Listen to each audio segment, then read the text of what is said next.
Saudações, caçadores de boas histórias. Hoje mergulharemos nas profundezas do inconsciente, onde sonhos, imagens e símbolos carregam as mensagens que nossa alma nos envia. É com grande reverência à sabedoria interior que trago até você o livro O Homem e Seus Símbolos, escrito pelo renomado psiquiatra Carl Gustav Jung. Uma verdadeira jornada pelas camadas mais profundas da psique humana, revelando o poder dos arquétipos, dos sonhos e das imagens que carregamos dentro de nós. Neste audiobook você vai descobrir como os símbolos aparecem em nossos sonhos para guiar-nos, alertar-nos e curar-nos, o significado dos arquétipos universais que moldam nossa forma de ver o mundo e a nós mesmos, e como compreender o inconsciente não como um inimigo, mas como um mestre silencioso que deseja nos revelar a verdade mais profunda. Porque muitas vezes, o que buscamos lá fora está escondido dentro de nós.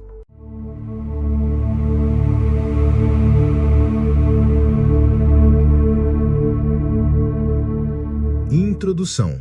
John Freeman.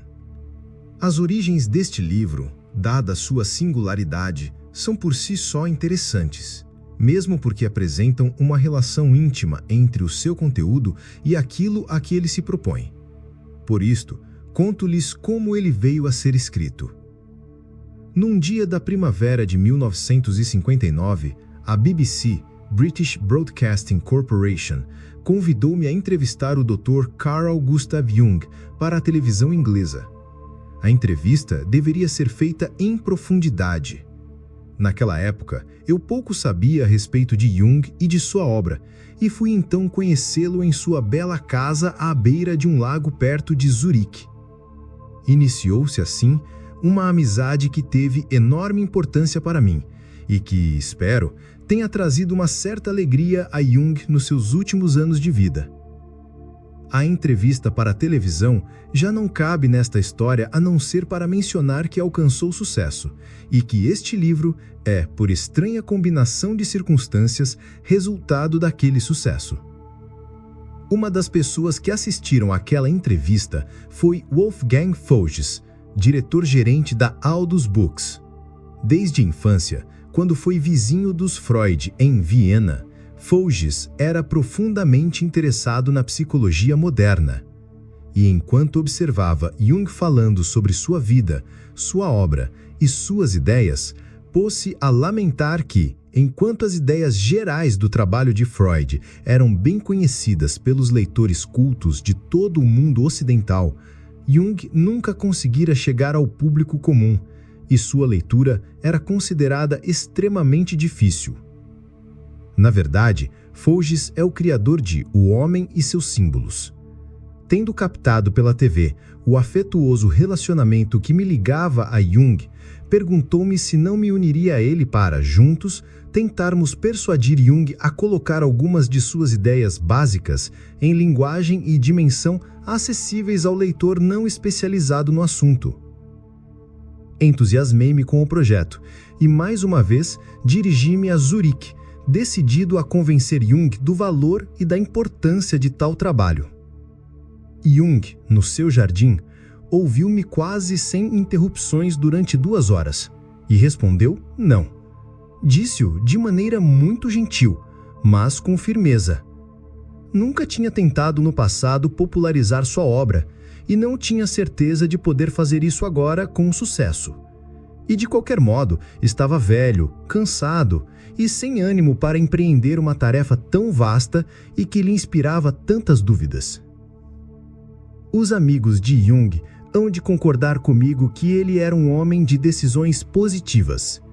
Pesava cada problema com cuidado e sem pressa, mas quando anunciava uma resposta, esta era habitualmente definitiva. Voltei a Londres bastante decepcionado e convencido de que a recusa de Jung encerrava a questão.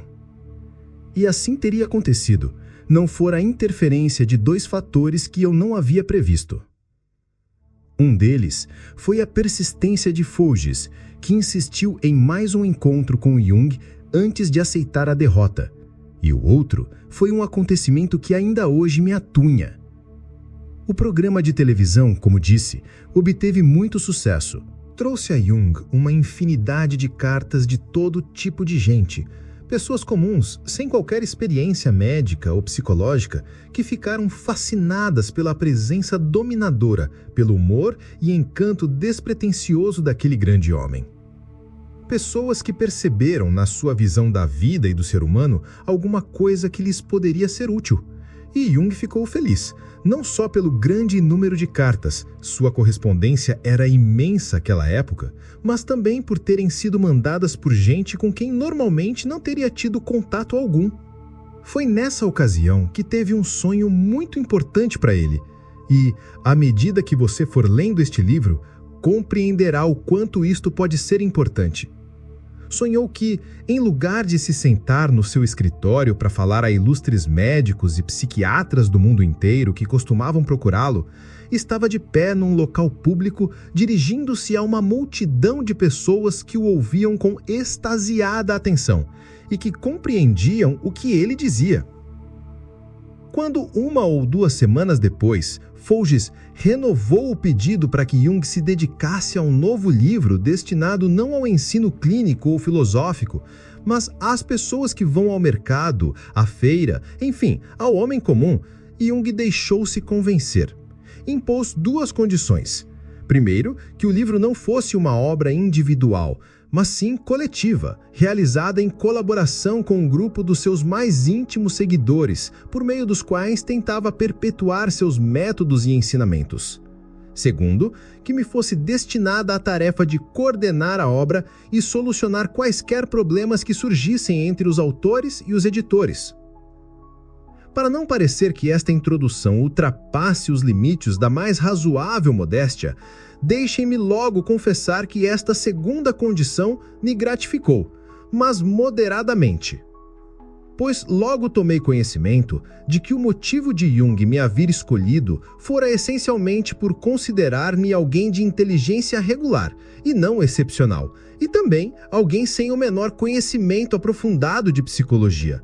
Por isso, para Jung, eu seria o leitor de nível médio deste livro. O que eu pudesse entender haveria de ser inteligível a todos os interessados. Aquilo em que eu vacilasse, possivelmente pareceria difícil ou obscuro para alguns.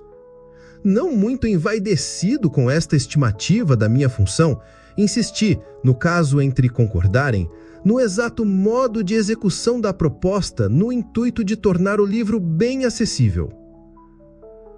Não muito envaidecido com esta estimativa da minha função, insisti, no entanto, escrupulosamente, algumas vezes receio até a exasperação dos autores, que cada parágrafo fosse escrito e, se necessário, reescrito com uma tal clareza e objetividade que posso afirmar com certeza que este livro no seu todo é realmente destinado e dedicado ao leitor comum, e que os assuntos complexos de que trata foram cuidados com rara e estimulante simplicidade.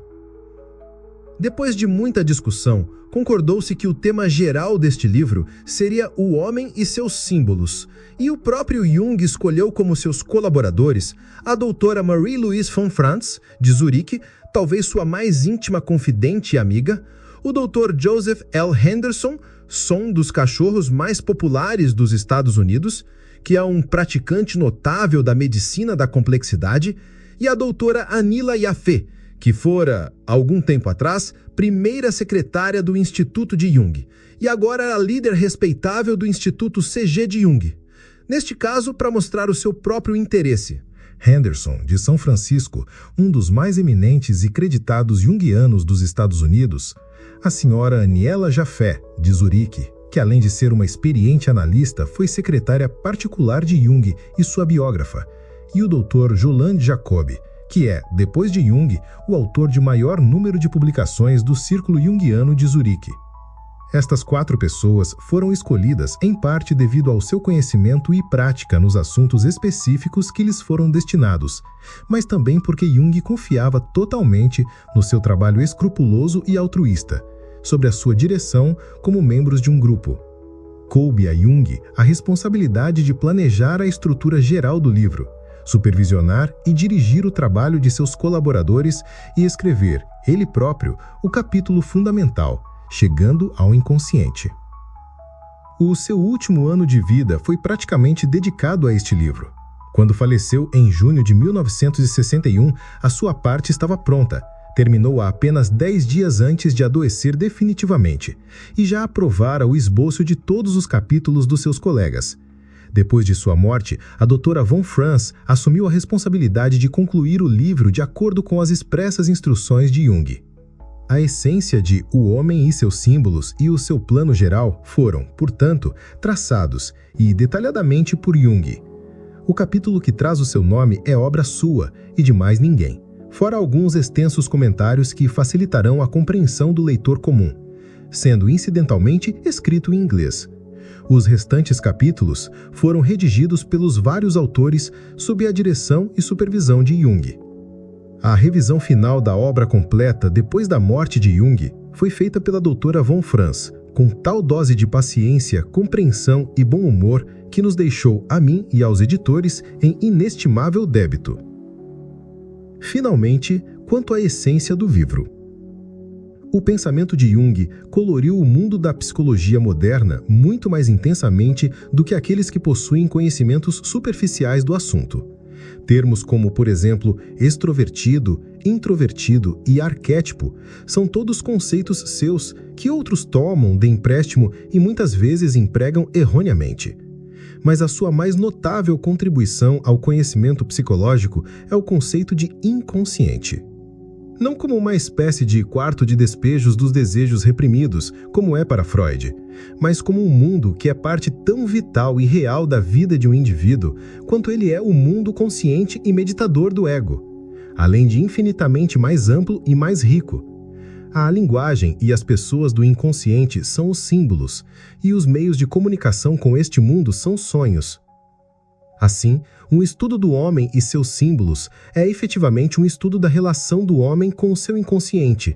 E, como, segundo Jung, o inconsciente é o grande guia, o amigo e conselheiro do consciente, este livro está diretamente relacionado com o estudo do ser humano e de seus problemas espirituais. Conhecemos o inconsciente e, com ele, nos comunicamos, um serviço bidirecional, sobretudo por meio dos sonhos. E do começo ao fim deste livro, principalmente no capítulo de autoria de Jung, fica patente quanta importância dada ao papel do sonho na vida do indivíduo. Seria impertinente da minha parte tentar interpretar a obra de Jung para os leitores, muitos deles de certo mais bem qualificados para compreendê-la do que eu. A minha tarefa, lembremo-nos, foi simplesmente servir como uma espécie de filtro de inteligibilidade e nunca como um intérprete. No entanto, atrevo-me a expor 2 pontos gerais que, como leigo, parecem-me importantes e que possivelmente poderão ajudar a outros também não especialistas no assunto. O primeiro destes pontos diz respeito aos sonhos. Para os junguianos, o sonho não é uma espécie de criptograma padronizado que pode ser decifrado por meio de um glossário para tradução de símbolos. É, na verdade, uma expressão integral, importante e pessoal do inconsciente particular de cada um, e tão real quanto qualquer outro fenômeno vinculado ao indivíduo. O inconsciente individual de quem sonha está em comunicação apenas com o sonhador e seleciona símbolos para seu propósito com um sentido que diz respeito apenas a ele. Assim, a interpretação dos sonhos, por um analista ou pela própria pessoa que sonha, é para o psicólogo junguiano uma tarefa inteiramente pessoal e particular, e algumas vezes também uma tarefa longa e experimental, que não pode, em hipótese alguma, ser executada empiricamente. Isso significa que as manifestações do inconsciente são da maior importância para quem sonha, o que é lógico, pois o inconsciente é pelo menos a metade do ser total e oferece-lhe quase sempre conselhos ou orientações que não poderiam ser obtidos de qualquer outra fonte. Assim, quando descrevi o sonho de Jung, dirigindo-se a uma multidão, não estava relatando um passe de mágica ou sugerindo que Jung fosse algum quiromante amador, e sim, como em simples termos de experiência cotidiana, Jung foi aconselhado pelo seu próprio inconsciente a reconsiderar um julgamento supostamente adequado feito pela parte consciente de sua mente. Resulta disso tudo que sonhar não é um assunto que o junguiano considere simples casualidade. Ao contrário, a capacidade de estabelecer comunicação com o inconsciente faz parte das faculdades do homem, e os junguianos ensinam-se a si próprios, não encontro melhor termo, a tornarem-se receptivos aos sonhos. Quando, portanto, o próprio Jung teve que enfrentar a decisão crítica de escrever ou não este livro, foi capaz de buscar recursos no consciente e no inconsciente para tomar uma decisão. E em toda esta obra, você vai ver o sonho como um meio de comunicação direto, pessoal e significativo com aquele que sonha. Um meio de comunicação que usa símbolos comuns a toda a humanidade, mas que os emprega sempre de modo inteiramente individual, exigindo para sua interpretação uma chave, também inteiramente pessoal.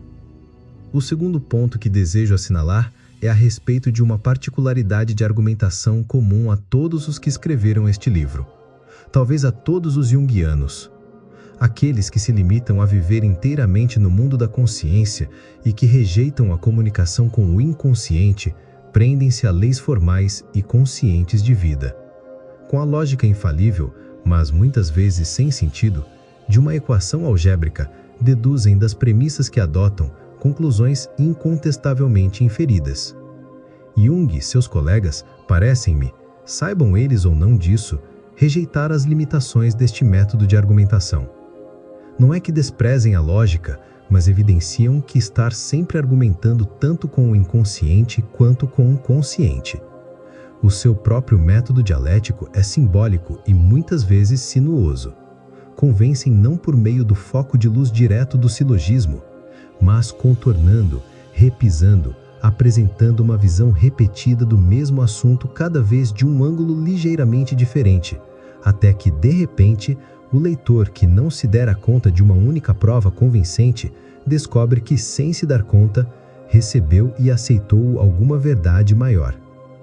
Os argumentos de Jung e de seus colegas sobem em espiral por sobre um assunto como um pássaro que voa em torno de uma árvore.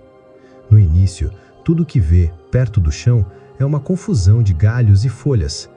Gradualmente, à medida que voa mais alto, os diversos aspectos da árvore, repetindo-se, formam um todo que se integra no ambiente em torno.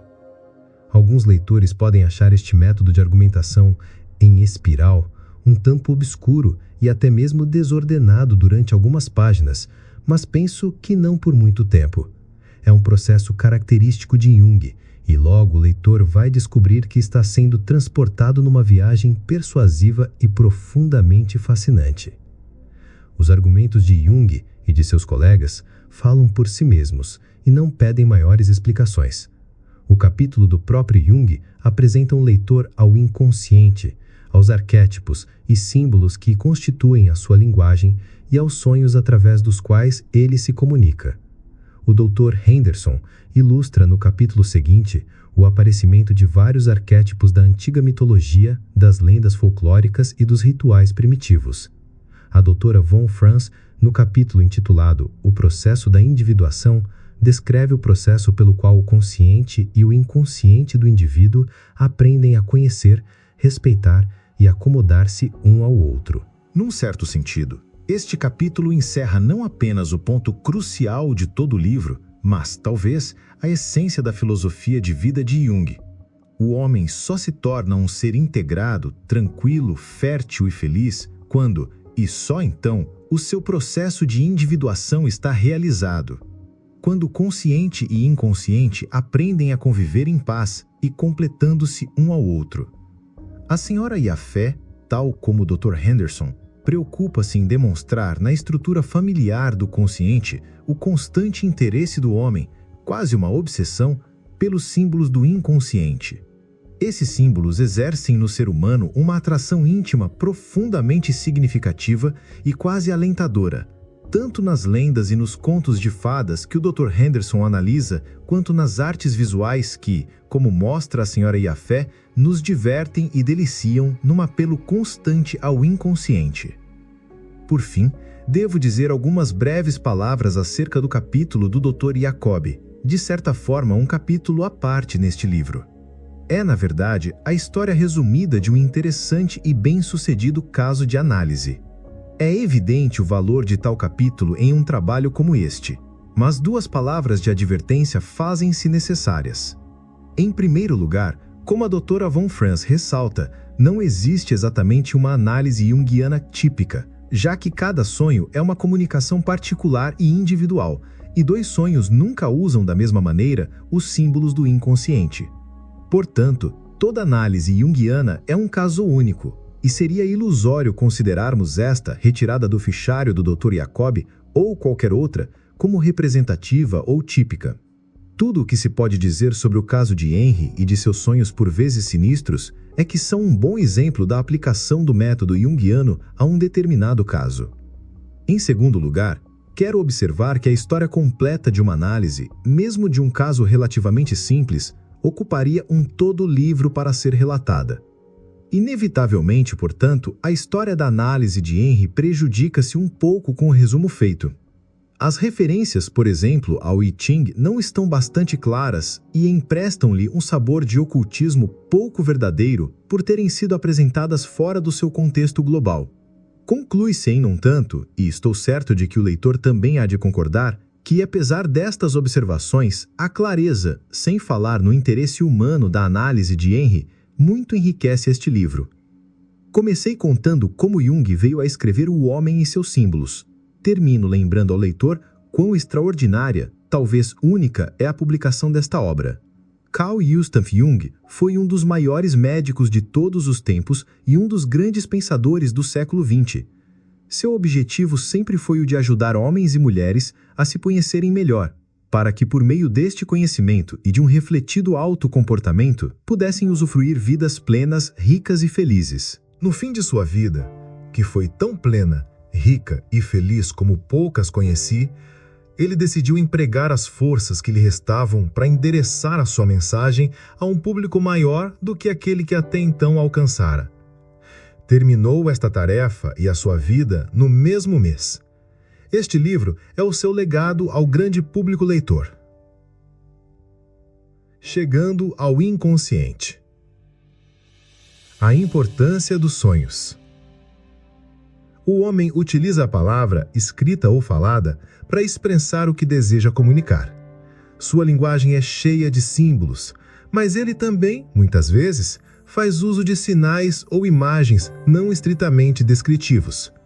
Alguns são simples abreviações ou uma série de iniciais, como ONU, Unicef ou Unesco. Outros são marcas comerciais conhecidas, nomes de remédios patenteados, divisas e insígnias. Apesar de não terem nenhum sentido intrínseco, alcançaram pelo uso generalizado ou por intenção deliberada significação reconhecida. Não são símbolos, são sinais, e servem apenas para indicar os objetos a que estão ligados. O que chamamos símbolo é um termo, um nome ou mesmo uma imagem que nos pode ser familiar na vida cotidiana, embora possua conotações especiais além do seu significado evidente e convencional. Implica alguma coisa vaga, desconhecida ou oculta para nós. Muitos monumentos cretenses, por exemplo, trazem o desenho de um duplo enxó. Conhecemos o objeto, mas ignoramos suas implicações simbólicas. Tomemos como outro exemplo o caso de um indiano que, após uma visita à Inglaterra, contou aos seus amigos que os britânicos adoravam animais. Isso porque vira inúmeros leões, águias e bois nas velhas igrejas. Não sabia, tal como muitos cristãos, que estes animais são símbolos dos evangelistas, símbolos provenientes de uma visão de Ezequiel, que, por sua vez, é análogo a Horus, o deus do sol egípcio, e seus 4 filhos. Existem, além disso, objetos como a roda e a cruz, conhecidos no mundo inteiro, mas que possuem, sob certas condições, um significado simbólico. O que simbolizam exatamente ainda é motivo de controversas suposições.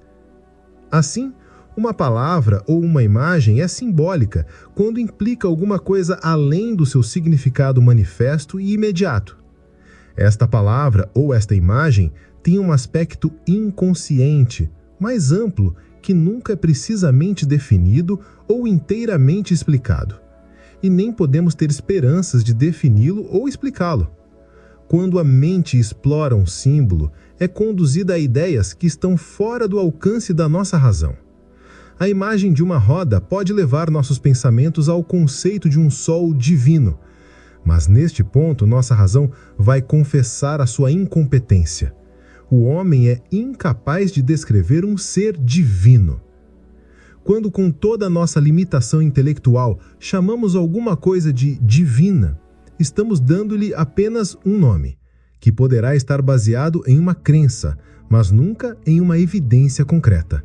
Por existirem inúmeras coisas fora do alcance da compreensão humana, é que frequentemente utilizamos termos simbólicos como representação de conceitos que não podemos definir ou compreender integralmente.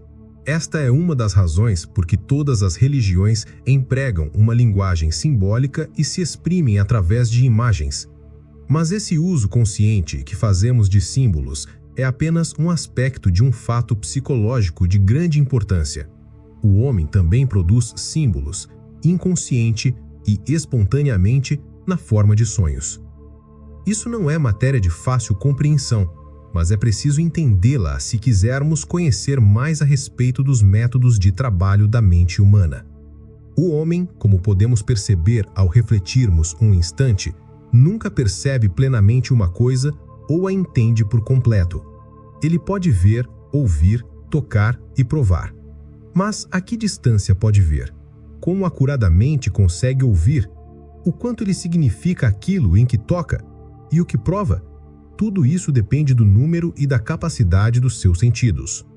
Os sentidos do homem limitam a percepção que este tem do mundo à sua volta. Utilizando instrumentos científicos, ele consegue, em parte, compensar a deficiência dos sentidos. Consegue, por exemplo, aumentar o alcance da sua visão através do binóculo ou apurar a audição por meio de amplificadores elétricos.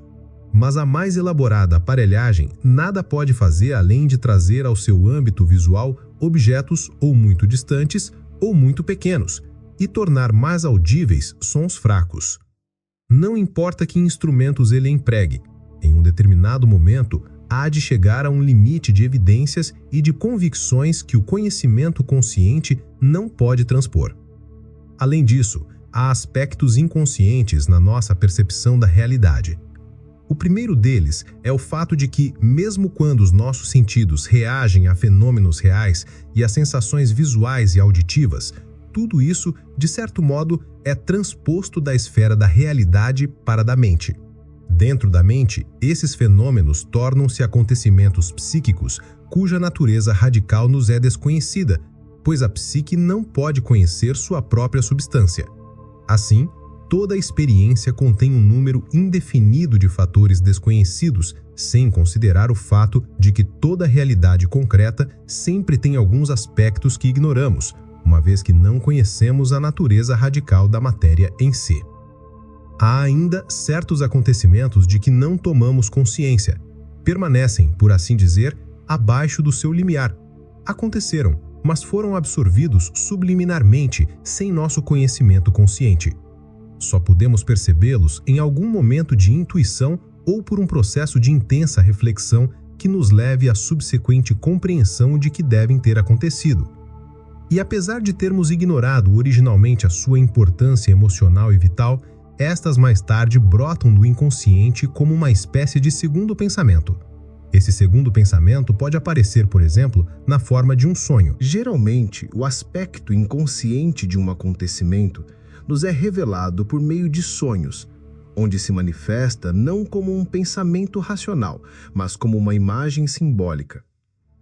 Do ponto de vista histórico, foi o estudo dos sonhos que permitiu, inicialmente, aos psicólogos, investigar o aspecto inconsciente de ocorrências psíquicas conscientes. Fundamentados nessas observações, é que os psicólogos admitem a existência de uma psique inconsciente, apesar de muitos cientistas e filósofos negarem-lhe a existência.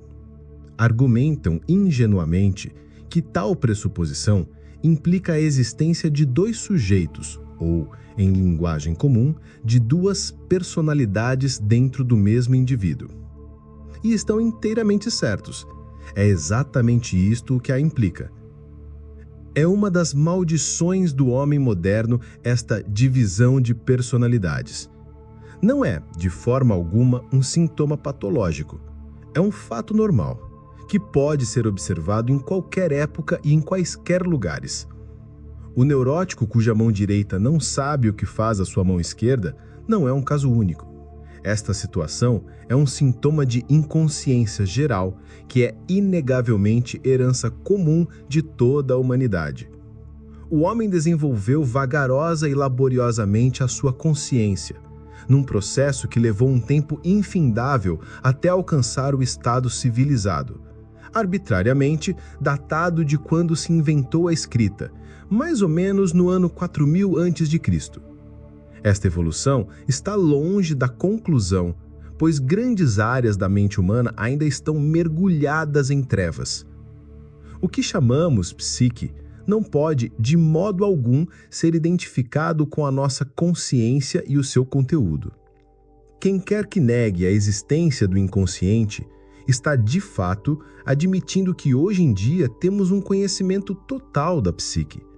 É uma suposição evidentemente tão falsa quanto a pretensão de que sabemos tudo a respeito do universo. Nossa psique faz parte da natureza, e o seu enigma é igualmente sem limites. Assim, não podemos definir nem a psique e nem a natureza. Podemos simplesmente constatar o que acreditamos que elas sejam e descrever da melhor maneira possível como funcionam. Entretanto, fora de observações acumuladas em pesquisas médicas, temos argumentos lógicos de bastante peso para rejeitarmos afirmações como não existe inconsciente. Os que fazem esse tipo de declaração estão expressando um velho misoneísmo, o medo do que é novo e desconhecido. Há motivos históricos para esta resistência à ideia de que existe uma parte desconhecida na psique humana. A consciência é uma aquisição muito recente da natureza e ainda está num estágio experimental. É frágil, sujeita a ameaças de perigos específicos e facilmente danificável. Como os antropólogos já observaram, um dos acidentes mentais mais comuns entre os povos primitivos é o que eles chamam a perda da alma, que significa, como bem indica o nome, uma ruptura, ou, de uma forma um pouco mais técnica, uma dissociação da consciência. Entre esses povos, para quem a consciência tem um nível de desenvolvimento diverso do nosso, a alma, ou psique, não é compreendida como uma unidade. Muitos deles supõem que o homem tem uma alma do mato, bush soul, além da sua própria, alma que se encarna num animal selvagem ou numa árvore com os quais o indivíduo possui alguma identidade psíquica. É a isso que o ilustre etnólogo francês Lucien Lévy-Bruhl denominou de participação mística. Mais tarde, sob pressão de críticas desfavoráveis, renegou esta expressão, mas julgou que seus adversários é que estavam errados. É um fenômeno psicológico bem conhecido, aquele de um indivíduo identificar-se inconscientemente com alguma outra pessoa ou objeto. Essa identidade entre os povos primitivos toma várias formas. Se a alma do mato é de um animal, o animal passa a ser considerado uma espécie de irmão do homem. Supõe-se, por exemplo, que um homem que tenha como irmão um crocodilo possa nadar a salvo num rio cheio desses animais.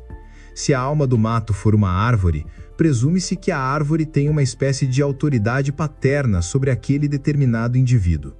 Em ambos os casos, qualquer mal causado à alma do mato é considerado uma ofensa ao homem. Certas tribos acreditam que o homem tem várias almas. Esta crença traduz o sentimento de alguns povos primitivos de que cada ser humano é constituído de várias unidades interligadas, apesar de distintas. Isso significa que a psique do indivíduo está longe de ser seguramente unificada. Ao contrário, ameaça fragmentar-se muito facilmente sob o assalto de emoções incontidas. Esses fatos, com os quais nos familiarizamos através dos estudos antropológicos, não são tão irrelevantes para a nossa civilização como parecem. Também nós podemos sofrer uma dissociação e perder nossa identidade. Podemos ser dominados e perturbados por nossos humores, ou tornarmos-nos insensatos e incapazes de recordar fatos importantes que nos dizem respeito e a outras pessoas, provocando a pergunta: que diabo se passa com você? Pretendemos ser capazes de nos controlar, mas o controle de si mesmo é uma virtude das mais raras e extraordinárias. Podemos ter a ilusão de que nos controlamos, mas um amigo facilmente poderá nos dizer coisas a nosso respeito de que não tínhamos a menor consciência. Não resta dúvida de que, mesmo no que consideramos alto nível de civilização, a consciência humana ainda não alcançou um grau razoável de unidade. Ela ainda é vulnerável e suscetível à fragmentação. Essa capacidade que temos de isolar parte de nossa mente é, na verdade, uma característica valiosa. Permite que nos concentremos em uma coisa de cada vez, excluindo todo o resto que também solicita a nossa atenção. Mas existe uma diferença radical entre uma decisão consciente, que separa e suprime temporariamente uma parte da nossa psique, e uma situação na qual isso acontece de maneira espontânea, sem o nosso conhecimento ou consentimento, e mesmo contra as nossas intenções. O primeiro processo é uma conquista do ser civilizado. O segundo é aquela perda da alma dos primitivos, que pode ser causa patológica de uma neurose. Portanto, mesmo nos nossos dias, a unidade da consciência ainda é algo precário que pode ser facilmente rompido. A faculdade de controlar emoções que, de um certo ponto de vista, é muito vantajosa, seria, por outro lado, uma qualidade bastante discutível, já que despoja o relacionamento humano de toda a sua diversidade, de todo o colorido e de todo o calor. É sobre essa perspectiva que devemos examinar a importância dos sonhos. Fantasias inconscientes, evasivas, precárias, vagas e incertas do nosso inconsciente. Para melhor explicar meu ponto de vista, gostaria de contar como ele foi se desenvolvendo com o passar dos anos e como cheguei à conclusão de que os sonhos são o mais fecundo e acessível campo de exploração para quem deseja investigar as formas de simbolização do homem. Sigmund Freud foi o pioneiro nessa matéria, o primeiro cientista a tentar empiricamente explorar o segundo plano inconsciente da consciência. Trabalhou baseado na hipótese de que os sonhos não são produto do acaso, mas que estão associados a pensamentos e problemas conscientes. Essa hipótese nada apresentava de arbitrária. Firmava-se na conclusão a que haviam chegado eminentes neurologistas, como Pierre Janet, de que os sintomas neuróticos estão relacionados com alguma experiência consciente.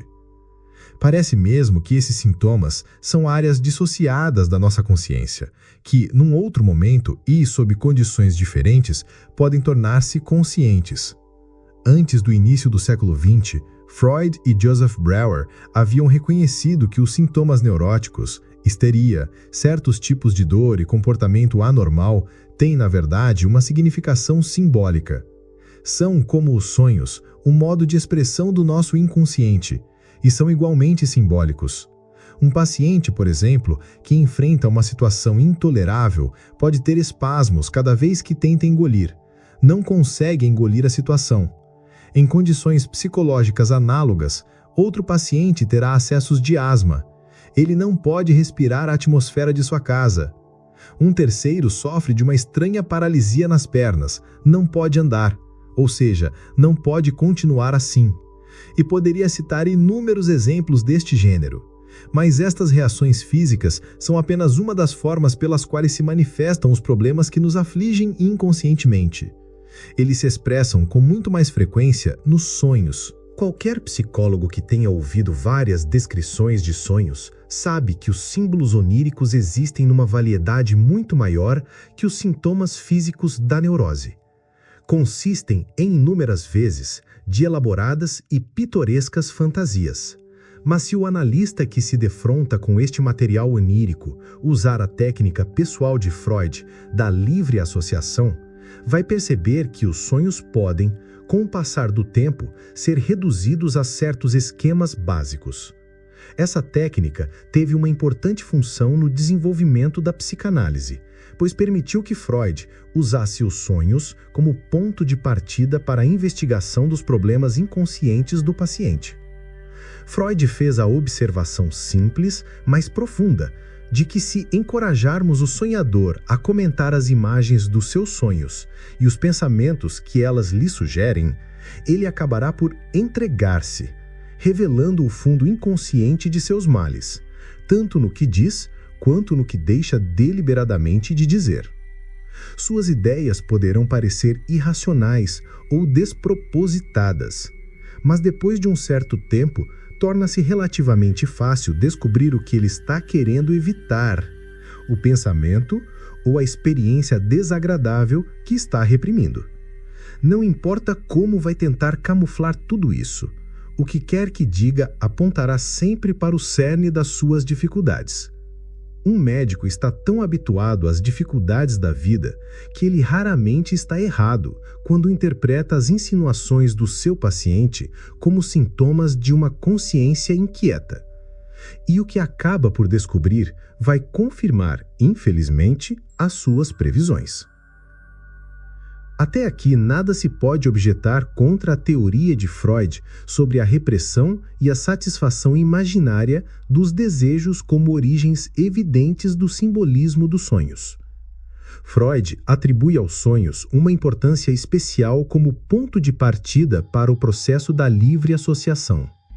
Mas depois de algum tempo, comecei a sentir que esta maneira de utilizar a riqueza de fantasias que o inconsciente produz durante o nosso sono era, na verdade, inadequada e ilusória. Minhas dúvidas surgiram quando um colega contou-me uma experiência que teve numa longa viagem de trem pela Rússia. Apesar de não conhecer a língua e nem mesmo decifrar os caracteres do alfabeto cirílico, começou a divagar em torno das estranhas letras dos anúncios das estações por onde passava e acabou caindo numa espécie de devaneio, pondo-se a imaginar todo tipo de significância para aquelas palavras. Uma ideia leva a outra, e naquele estado de relaxamento em que se encontrava, descobriu que esta livre associação despertara nele muitas lembranças antigas. Entre elas, ficou desagradavelmente surpreendido com a descoberta de alguns assuntos bem incômodos e há muito sepultados na sua memória. Tinha desejado esquecer, e conseguiu o fazer conscientemente. Na verdade, ele chegou ao que os psicólogos chamariam de seus complexos, isto é, temas emocionais reprimidos capazes de provocar distúrbios psicológicos permanentes ou mesmo, em alguns casos, sintomas de neurose. Este episódio alertou-me para o fato de que não seria necessário utilizar o sonho como ponto de partida para o processo da livre associação quando se quer descobrir os complexos de um paciente. Mostrou-me que podemos alcançar o centro diretamente de qualquer dos pontos de uma circunferência a partir do alfabeto cirílico, de meditações sobre uma bola de cristal, de um moinho de orações dos lamaístas, de uma pintura moderna ou até mesmo de uma conversa ocasional a respeito de qualquer banalidade. O sonho não vai ser, neste particular, mais ou menos útil do que qualquer outro ponto de partida que se tome. No entanto, os sonhos têm uma significação própria, mesmo quando provocados por alguma perturbação emocional em que estejam também envolvidos os complexos habituais do indivíduo, que são pontos sensíveis da psique que reagem mais rapidamente aos estímulos ou perturbações externas. É por isso que a livre associação pode levar um indivíduo de um sonho qualquer aos pensamentos secretos mais críticos. Nessa altura ocorreu-me, no entanto, que se até ali eu estivera certo, podia-se razoavelmente deduzir que os sonhos têm uma função própria, mais especial e significativa. Muitas vezes têm uma estrutura bem definida, com um sentido evidente indicando alguma ideia ou intenção subjacente, apesar destas últimas não serem imediatamente inteligíveis. Comecei, pois, a considerar se não deveríamos prestar mais atenção à forma e ao conteúdo do sonho, em vez de nos deixarmos conduzir pela livre associação de uma série de ideias, para então chegar aos complexos, que poderiam ser facilmente atingidos também por outros meios. Esse novo pensamento foi decisivo para o desenvolvimento da minha psicologia. A partir daquele momento, desisti gradualmente de seguir as associações que se afastavam muito do texto de um sonho. Preferi antes concentrar-me nas associações com o próprio sonho, convencido de que o sonho expressaria o que de específico o inconsciente estivesse tentando dizer. Tal mudança de atitude acarretou uma consequente transformação nos meus métodos, uma nova técnica que levava em conta todos os vários e amplos aspectos do sonho. Uma história narrada pelo nosso espírito consciente tem início, meio e fim. Não tem o mesmo o sonho. Suas dimensões de espaço e tempo são diferentes. Para entendê-lo, é necessário examiná-lo sob todos os seus aspectos, exatamente como quando tomamos um objeto desconhecido nas mãos e o viramos e reviramos até nos familiarizar com cada detalhe. Talvez agora eu já tenha dito o suficiente para mostrar como, cada vez mais, foi aumentando a minha discordância em relação à livre associação, como Freud a utilizava inicialmente. Eu desejava manter-me o mais próximo possível do sonho, excluindo todas as ideias e associações irrelevantes que ele pudesse evocar. É verdade que tais ideias e associações podem levar-nos aos complexos do paciente, mas eu tinha em mente um objetivo bem mais avançado do que a descoberta de complexos causadores de distúrbios neuróticos. Há muitos outros meios de identificação dos complexos. Os psicólogos, por exemplo, podem obter todas as indicações e referências de que necessitam utilizando os testes de associação de palavras, perguntando ao paciente o que ele associa a um determinado grupo de palavras e estudando então as suas respostas. Mas para conhecer e entender a organização psíquica da personalidade global de uma pessoa, é importante avaliar quão relevante é a função de seus sonhos e imagens simbólicas. A maioria das pessoas sabe, por exemplo, que o ato sexual pode ser simbolizado por uma imensa variedade de imagens, ou representado sob forma alegórica. Cada uma dessas imagens pode, por um processo associativo, levar à ideia da relação sexual e aos complexos específicos que se incluem no comportamento sexual de um indivíduo. Mas, da mesma maneira, podemos descobrir esses complexos graças a um devaneio em torno de um grupo de letras indecifráveis do alfabeto russo. Fui, assim, levado a admitir que um sonho pode conter outra mensagem além de uma alegoria sexual, e que isso acontece por motivos específicos. Para ilustrar esta observação, um homem sonha que enfiou uma chave numa fechadura, ou que está empunhando um pesado pedaço de pau, ou que está forçando uma porta com um ariete. Cada um desses sonhos pode ser considerado uma alegoria, um símbolo sexual. Mas o fato de que o inconsciente tenha escolhido, por vontade própria, uma dessas imagens específicas, a chave, o pau ou o ariete, é também da maior significação. A verdadeira tarefa é compreender por que a chave foi escolhida em lugar do pau, ou por que o pau em lugar do ariete. E vamos algumas vezes descobrir que não é um ato sexual que ali está representado, mas algum aspecto psíquico inteiramente diverso. Concluí, seguindo esta linha de raciocínio, que só o material que é parte clara e visível de um sonho pode ser utilizado para sua interpretação. O sonho tem seus próprios limites. Sua própria forma específica nos mostra o que a ele pertence e o que dele se afasta. Enquanto a livre associação, numa espécie de linha em zigue-zague, nos afasta do material original do sonho, o método que eu desenvolvi se assemelha mais a um movimento de circunvolução, cujo centro é a imagem do sonho. Trabalho em torno da imagem do sonho e desprezo qualquer tentativa do sonhador para dela escapar. Inúmeras vezes, na minha atividade profissional, tive que repetir a frase: Vamos voltar ao seu sonho. O que dizia o sonho? Um paciente meu, por exemplo, sonhou com uma mulher desgrenhada, vulgar e bêbada. No sonho, parecia ser a sua própria mulher, apesar de estar casado, na vida real, com uma pessoa inteiramente diferente. Aparentemente, portanto, o sonho era de uma falsidade chocante e o paciente logo o rejeitou como uma fantasia tola. Se, como médico, eu tivesse iniciado um processo de associação, ele inevitavelmente teria tentado se afastar o máximo possível da desagradável sugestão do sonho.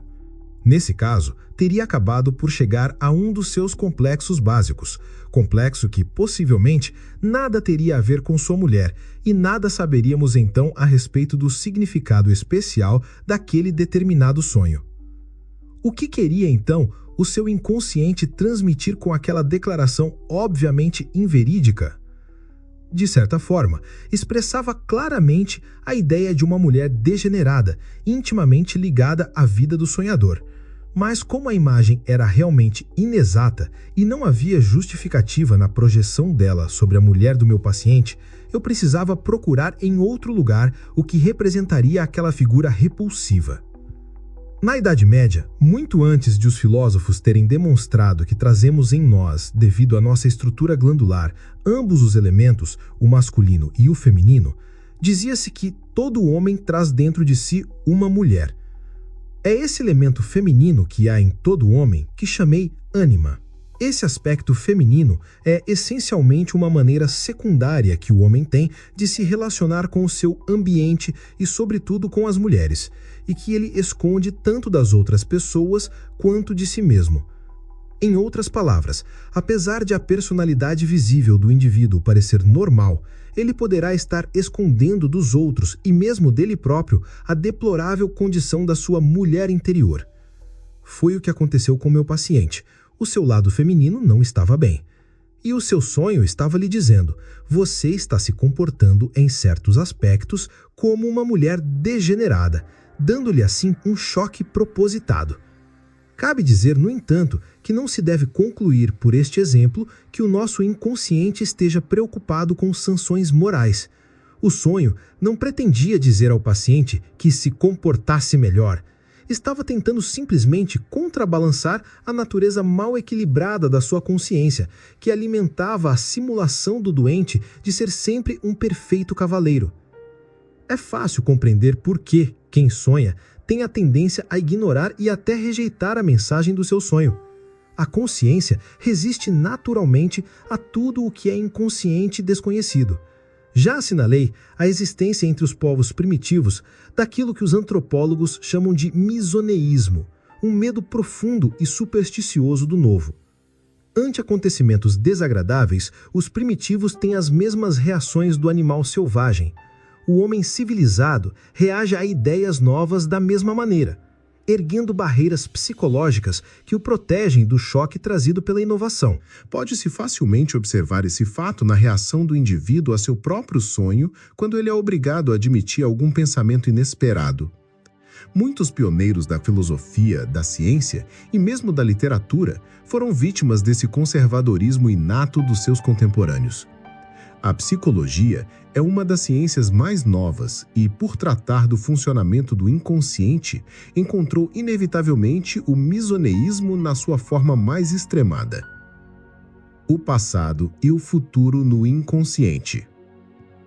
Esbocei, até aqui, alguns dos princípios em que me baseei para chegar à questão dos sonhos, pois quando se deseja investigar a faculdade humana de produzir símbolos, os sonhos são, comprovadamente, o material fundamental e mais acessível para isso. Os dois pontos essenciais a respeito dos sonhos são os seguintes. Em primeiro lugar, o sonho deve ser tratado como um fato a respeito do qual não se fazem suposições prévias, a não ser a de que ele tem um certo sentido. Em segundo lugar, é necessário aceitarmos que o sonho é uma expressão específica do inconsciente. Dificilmente poder-se-á expor esses princípios de maneira mais despretensiosa, e mesmo que algumas pessoas menosprezem o inconsciente, têm de admitir que é válido investigá-lo. o inconsciente está, no mínimo, no mesmo nível do piolho, que, afinal, desfruta do interesse honesto do entomologista. Se aqueles que possuem pouca experiência e escassos conhecimentos a respeito dos sonhos consideram-nos apenas ocorrências caóticas, sem qualquer significação, têm toda a liberdade de fazê-lo. Mas se julgarmos o sonho um acontecimento normal, o que na verdade ele é, temos de ponderar que ou ele é causal, isto é, há uma causa racional para sua existência, ou, de certo modo, intencional, ou ambos. Vamos agora observar um pouco mais de perto os diversos modos pelos quais se ligam os conteúdos conscientes e inconscientes da nossa mente. Tomemos um exemplo com que estamos todos familiarizados. De repente, não podemos nos lembrar do que íamos dizer, apesar de há instantes o pensamento estar perfeitamente claro. Ou talvez queiramos apresentar um amigo e o seu nome nos escape na hora de pronunciá-lo. Diremos que não conseguimos nos lembrar, mas na verdade o pensamento tornou-se inconsciente, ou pelo menos momentaneamente separado do consciente. Ocorre o mesmo fenômeno com os nossos sentidos. Se ouvirmos uma nota contínua, emitida no limite da audibilidade, o som parece interromper-se a intervalos regulares para começar de novo. Essas oscilações são causadas por uma diminuição e um aumento periódicos da nossa atenção, e não por qualquer alteração na nota. Quando alguma coisa escapa da nossa consciência, essa coisa não deixou de existir do mesmo modo que um automóvel que desaparece na curva do ar. Apenas o perdemos de vista. Assim como podemos mais tarde ver o carro novamente, também reencontramos pensamentos temporariamente perdidos. Parte do inconsciente consiste, portanto, numa profusão de pensamentos, imagens e impressões provisoriamente ocultos e que, apesar de terem sido perdidos, continuam a influenciar nossas mentes conscientes. Um homem desatento ou distraído pode atravessar uma sala para buscar alguma coisa. Ele para, parecendo perplexo, e esqueceu o que buscava. Suas mãos tateiam pelos objetos de uma mesa como se fosse um sonâmbulo. Não se lembra do seu objetivo inicial, mas ainda se deixa inconscientemente guiar por ele. Percebe então o que queria. Foi o seu inconsciente que o ajudou a se lembrar. Se observarmos o comportamento de uma pessoa neurótica, podemos vê-la fazendo muitas coisas de modo aparentemente intencional e consciente. No entanto, se a questionarmos, descobriremos que ou não tem consciência alguma das ações praticadas, ou então que pensa em coisas bem diferentes. Ouve, mas está surda. Vê, mas está cega. Sabe e parece ignorante. Esses exemplos são tão frequentes que o especialista logo compreende que aquilo que está contido inconscientemente no nosso espírito comporta-se como se fosse consciente e que nunca se pode ter certeza, em tais casos, se pensamento, fala ou ação são conscientes ou não. É esse tipo de comportamento que leva tantos médicos a rejeitarem as afirmações de pacientes histéricos como se fossem mentiras. Tais pessoas certamente arquitetam maior número de inexatidões do que a maioria de nós, mas mentira dificilmente será a palavra certa a empregar. De fato, o seu estado mental provoca uma conduta indecisa, já que a sua consciência está sujeita a eclipses imprevisíveis causados por interferências do inconsciente. Até mesmo as sensações táteis de uma pessoa podem revelar semelhantes flutuações perceptivas. A pessoa histérica pode, num determinado momento, sentir a agulha com que lhe picam o braço e, em outro, nada sentir. Se for possível fixarmos sua atenção num determinado ponto, todo o seu corpo pode ficar anestesiado até haver um relaxamento na tensão que causou aquele adormecimento dos sentidos. A percepção sensorial é então imediatamente restaurada. Durante todo o tempo, no entanto, o doente sabe, inconscientemente, o que lhe está acontecendo. O médico observa claramente todo esse processo quando hipnotiza um paciente. É fácil demonstrar que o paciente registrou todos os detalhes. A picada no braço ou um comentário feito durante o eclipse da consciência podem ser lembrados tão exatamente como se não houvesse anestesia ou esquecimento. Lembro-me de uma mulher que chegou à clínica em estado de completa letargia. Quando no dia seguinte recobrou a consciência, sabia quem era, mas não sabia onde estava, nem como ou por que ali se encontrava. Não se lembrava sequer da data. No entanto, depois que eu a hipnotizei, disse-me por que ficara doente, como chegar à clínica e quem a recebera. Todos esses detalhes puderam ser comprovados. Ela foi capaz, inclusive, de dizer a hora em que chegara à clínica, porque havia um relógio no hall de entrada. Hipnotizada, sua memória mostrava-se tão clara como se tivesse estado totalmente consciente o tempo inteiro. Quando se discute esse assunto, traz-se habitualmente o testemunho da observação clínica. Por essa razão, muitos críticos alegam que o inconsciente e todas as suas sutis manifestações pertencem unicamente à esfera da psicopatologia. Consideram qualquer expressão do inconsciente um sintoma de neurose ou de psicose que nada teria a ver com o estado mental normal. Mas os fenômenos neuróticos não são, de modo algum, produtos exclusivos de uma doença. São, na verdade, apenas exageros patológicos de ocorrências normais, e apenas por serem exageros que se mostram mais evidentes do que seus correspondentes normais. Sintomas histéricos podem ser observados em qualquer pessoa normal, mas são tão reduzidos que em geral passam desapercebidos. O ato de esquecer, por exemplo, é um processo normal, em que certos pensamentos conscientes perdem a sua energia específica devido a um desvio da nossa atenção. Quando o interesse se desloca, deixa em sombra as coisas com que anteriormente nos ocupávamos, exatamente como um holofote que, ao iluminar uma nova área, deixa uma outra mergulhada em escuridão. Isso é inevitável, pois a consciência só pode conservar iluminadas algumas imagens de cada vez, e mesmo assim com flutuações nessa claridade. Os pensamentos e ideias esquecidos não deixaram de existir. Apesar de não poderem se reproduzir à vontade, estão presentes num estado subliminar, para além do limiar da memória, de onde podem tornar a surgir espontaneamente a qualquer momento, algumas vezes anos depois de um esquecimento aparentemente total. Refiro-me aqui a coisas que vimos e ouvimos conscientemente e que em seguida esquecemos.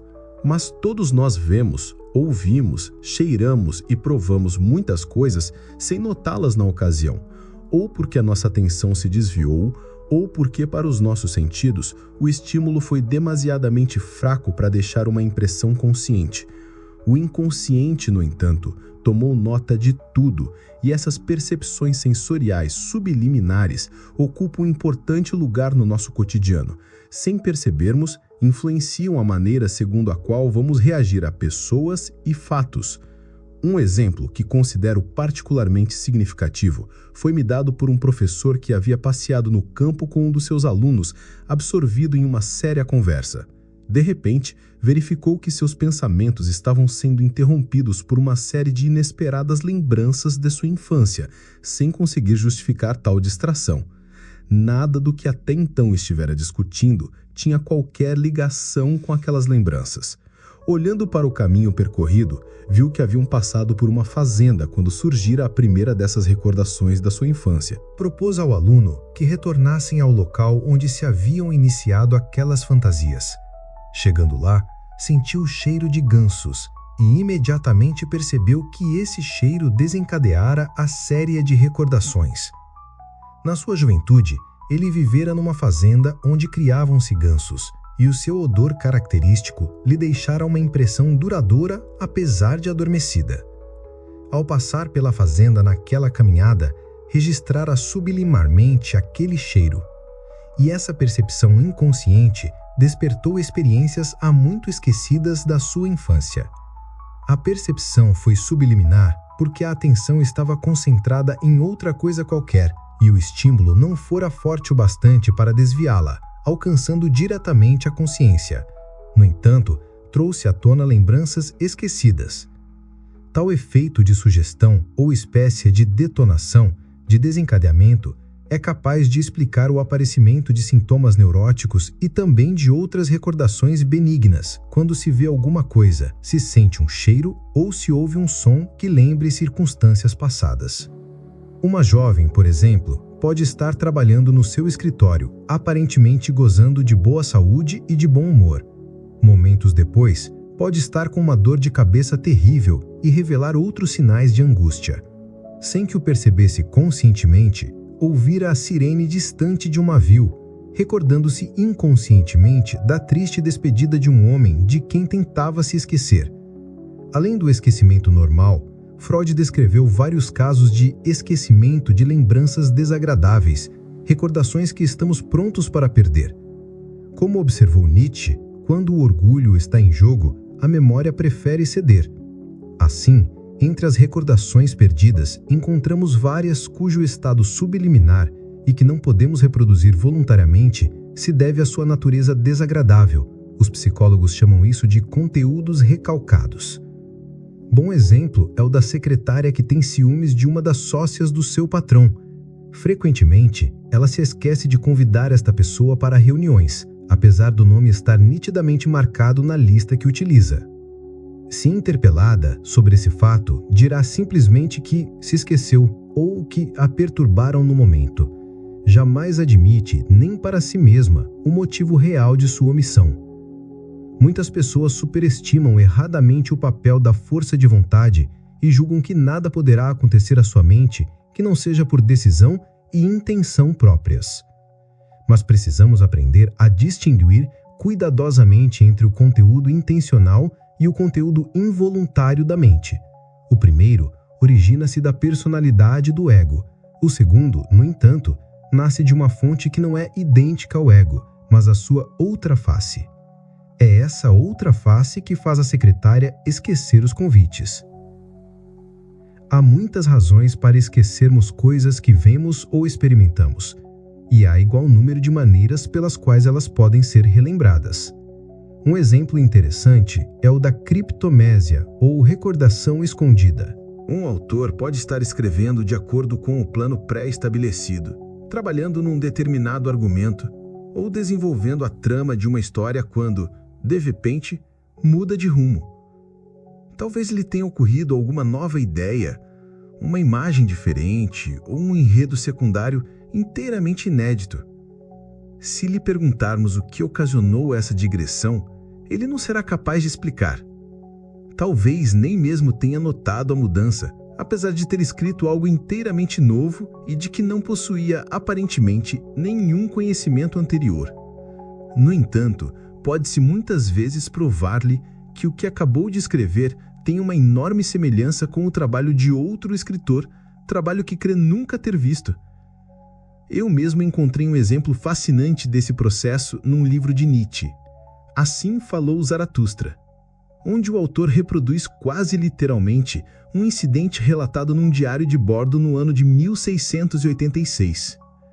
Por mero acaso, eu havia lido um resumo dessa história num livro publicado em 1835, meio século antes do livro de Nietzsche. Quando encontrei a mesma passagem em Assim Falou Zaratustra, espantei-me com o estilo, tão diferente do de Nietzsche. Convenci-me de que também Nietzsche lera aquele antigo livro, apesar de não ter feito qualquer referência. Escrevi à sua irmã, que ainda estava viva naquela ocasião, e ela me confirmou que, na verdade, o livro fora lido tanto por ela quanto pelo irmão, quando este tinha 11 anos. Verifica-se pelo contexto que é inconcebível pensar que Nietzsche tivesse qualquer desconfiança de estar plagiando aquela história. Creio que, simplesmente, 50 anos mais tarde, a história entrou em foco na sua consciência. Em casos desse tipo, há uma autêntica recordação, mesmo que a pessoa não se dê conta do fato.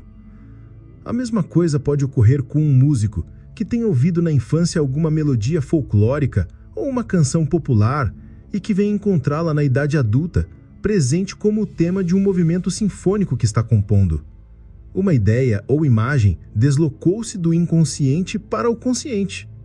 O que expliquei até aqui a respeito do inconsciente não passa de um esboço superficial da natureza e do funcionamento dessa complexa parte da psique humana. Mas talvez tenha feito o leitor compreender o tipo de material subliminar de que se podem espontaneamente produzir os símbolos dos nossos sonhos.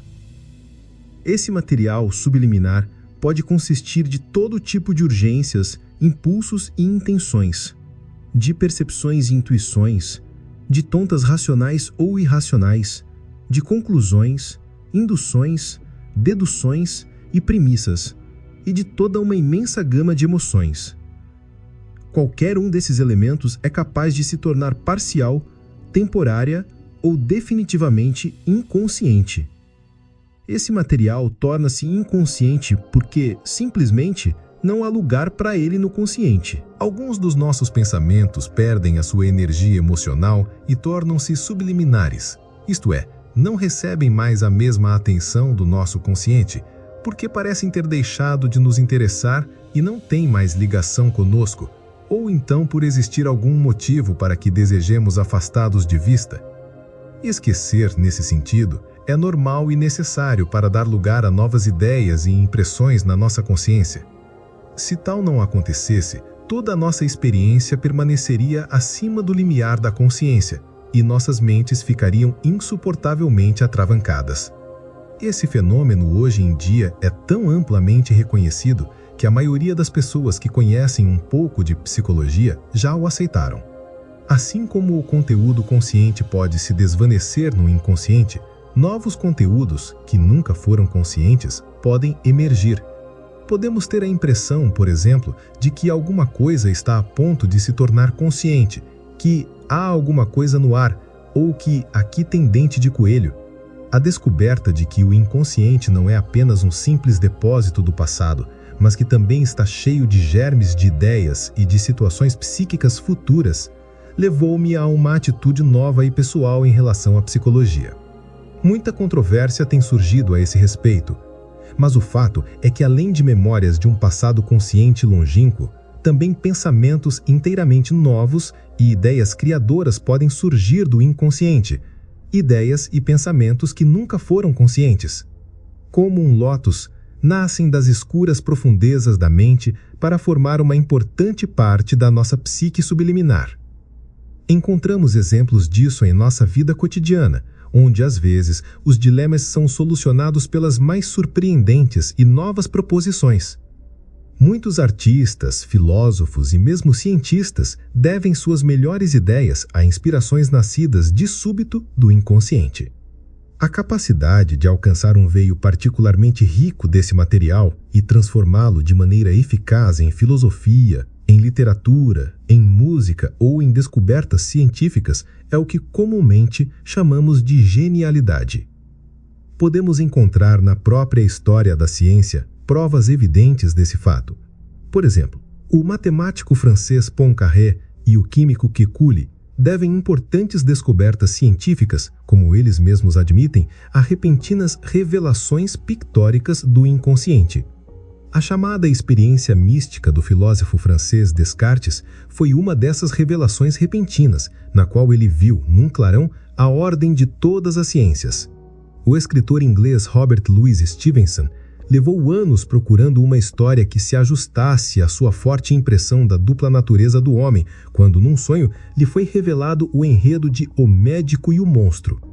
Mais adiante eu vou descrever com mais detalhes como esse material surge do inconsciente, examinando então a sua forma de expressão.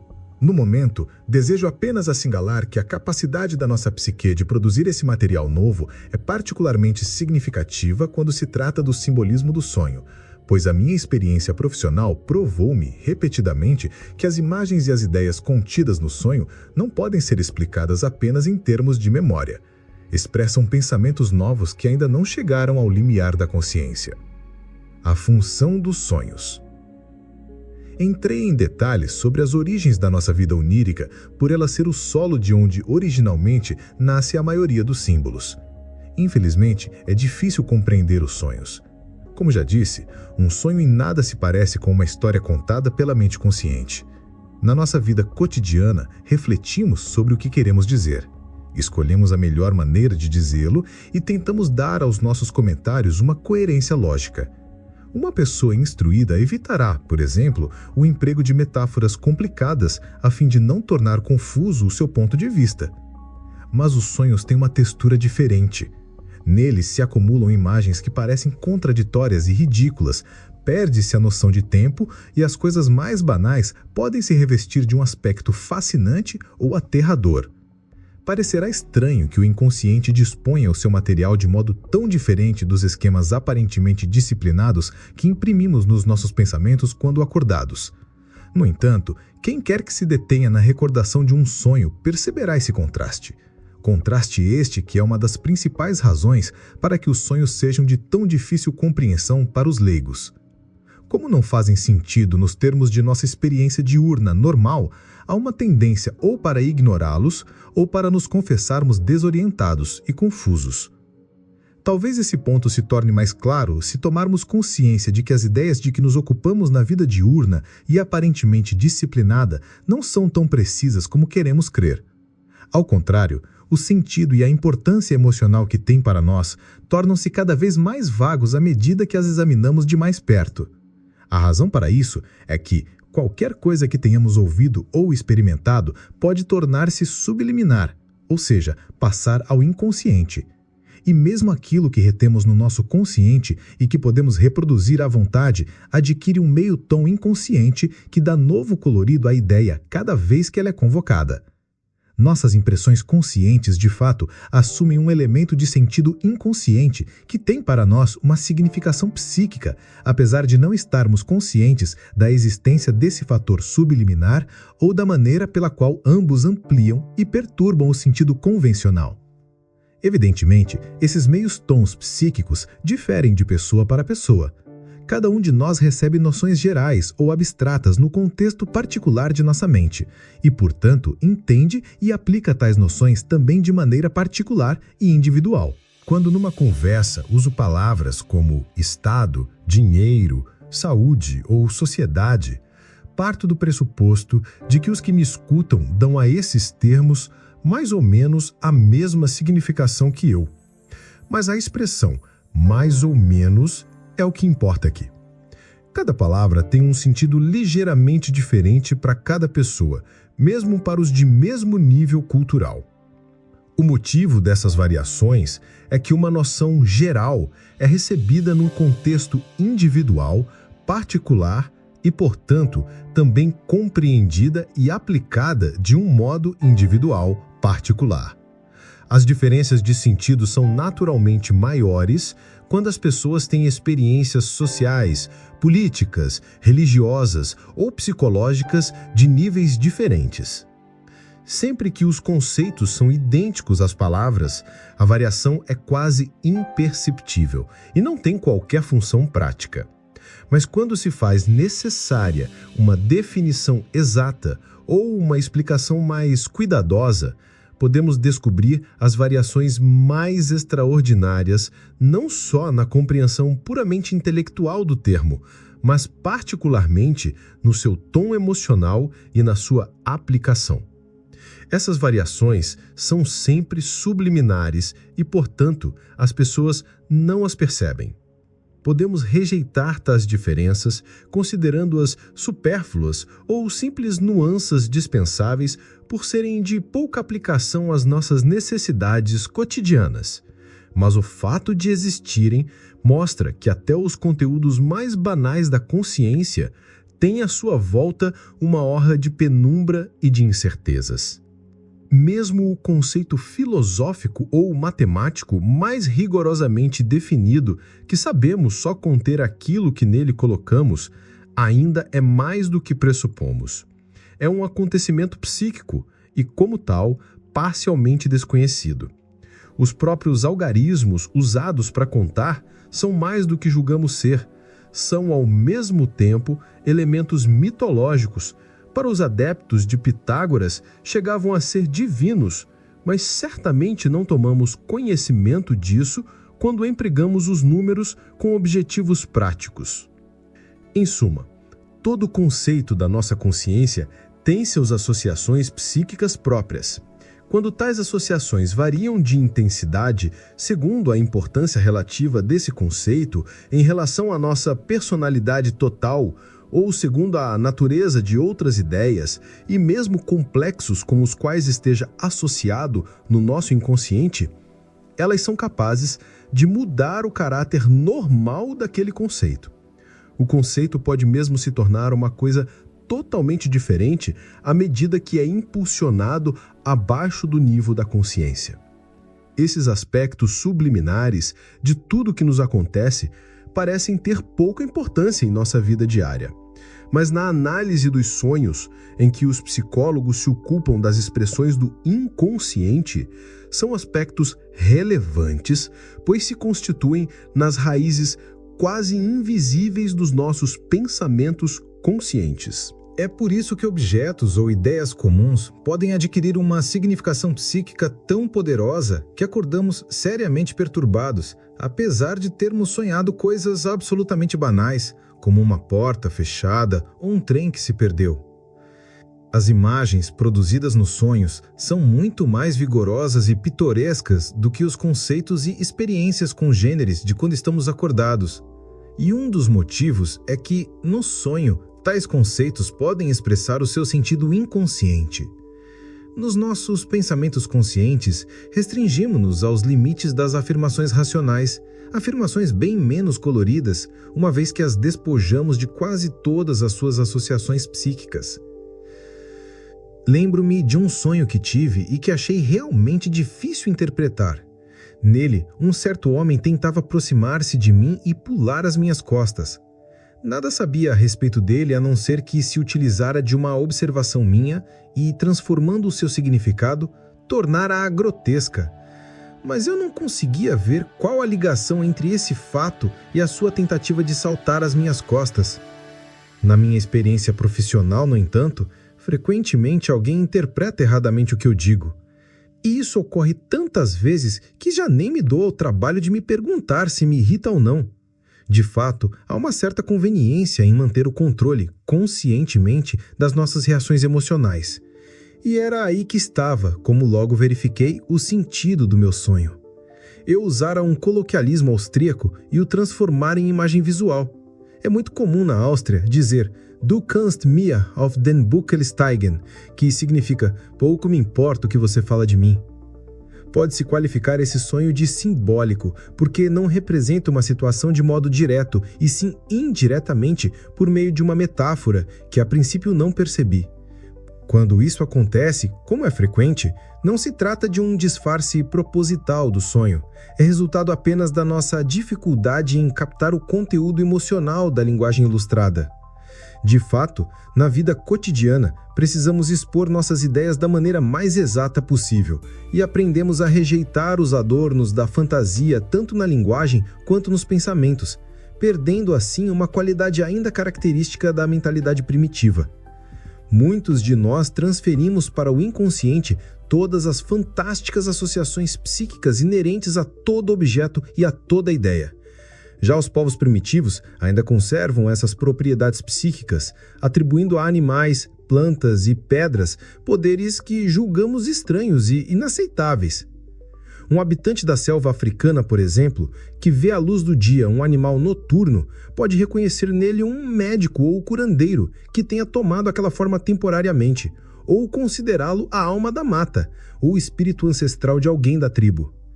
Uma árvore pode exercer um papel vital para um primitivo, possuindo aparentemente sua alma e sua voz, e o homem sentirá os dois destinos interligados. Existem alguns índios na América do Sul que afirmam ser araras vermelhas, apesar de saberem muito bem que lhes faltam penas, asas e bicos. Isso porque, no mundo primitivo, as coisas não têm fronteiras tão rígidas como as das nossas sociedades racionais. Aquilo que os psicólogos chamam de identidade psíquica ou participação mística foi afastado do nosso mundo objetivo. Mas é exatamente este halo de associações inconscientes que dá ao mundo primitivo aspecto tão colorido e fantástico. E perdemos contato com ele a tal ponto que, se o reencontramos, nem o reconhecemos. Conosco, esses fenômenos situam-se abaixo do limite da consciência, e quando ocasionalmente reaparecem, insistimos em dizer que algo de errado está ocorrendo. Fui consultado várias vezes por pessoas inteligentes e cultas que estavam profundamente chocadas com certos sonhos, fantasias e mesmo visões. Supunham que esse tipo de coisas não acontece aos sãos de espírito e que aqueles que têm visões devem sofrer de algum distúrbio patológico. Um teólogo disse-me certa vez que as visões de Ezequiel eram apenas sintomas mórbidos e que quando Moisés e outros profetas ouviam vozes, estavam sofrendo de alucinação. Imaginem, pois, o pânico em que este homem se viu quando algo desse gênero lhe aconteceu espontaneamente. Estamos de tal modo habituados à natureza aparentemente racional do nosso mundo que dificilmente podemos imaginar que nos aconteça alguma coisa impossível de ser explicada pelo senso comum. O homem primitivo, ao se defrontar com esse tipo de conflito, não duvidaria da sua sanidade, pensaria em fetiches, espíritos ou em deuses. As emoções que nos afetam são, no entanto, exatamente as mesmas. Os receios que nascem de nossa elaborada civilização podem ser muito mais ameaçadores do que os atribuídos pelos povos primitivos aos demônios. A atitude do homem civilizado me faz por vezes lembrar um paciente psicótico da minha clínica, que era médico. Uma manhã, perguntei-lhe como se sentia.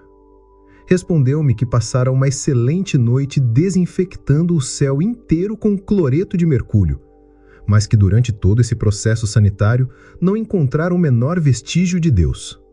Temos aí um caso de neurose, ou talvez de coisa mais grave. Em lugar de Deus, ou do medo de Deus, há uma neurose de angústia ou uma espécie de fobia. A emoção conservou-se a mesma, mas há um tempo o nome e a natureza do seu objeto mudaram para o pior. Lembro-me de um professor de filosofia que me consultou um dia sobre a sua fobia do câncer. Sofria da convicção compulsiva de que tinha um tumor maligno, apesar de nada ter sido acusado em dezenas de chapas de raio-x. Eu sei que não há nada, mas pode haver, dizia ele. Qual seria a causa dessa ideia fixa? Obviamente vinha de um medo que nada tinha a ver com a sua vontade consciente.